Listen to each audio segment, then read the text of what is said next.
দুটো আলু আমি কুড়িয়ে নিয়েছি আর এই পেঁপেটা কুড়িয়ে নেব, তারপরে বড়া করব। পেঁপে আর আলু কুড়িয়ে নিয়েছি। এখানে নিয়েছি পেঁয়াজ কুচিটা দিয়ে দেব। এখানে পেঁয়াজ কুচিটা দিয়ে এবার নেব লঙ্কা আদা রসুন বাটা, লঙ্কা আর আদা রসুন বাটা দিয়ে দিচ্ছি। এখানে লবণ, জিরের গুঁড়ো, হলুদ, লঙ্কার গুঁড়ো, কাশ্মীরি আপনার গরম মশলা আর একটু বেকিং সোডা আর দিয়েছি ম্যাগি মশলা। এটা সব দিয়ে মাখিয়ে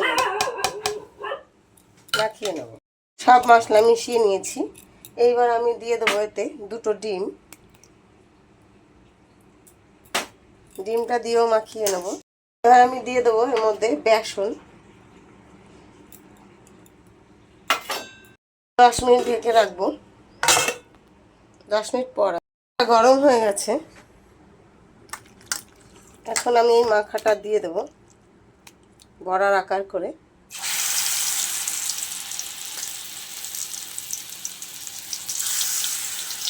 এবার বড়াগুলো আমি উল্টে দেব।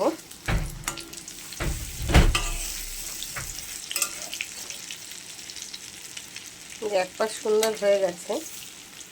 এরকম করে সব কটা বড়া আমি ভেজে, এবার বড়াটা ভাজা হয়ে গেছে, আমি তুলে নেব।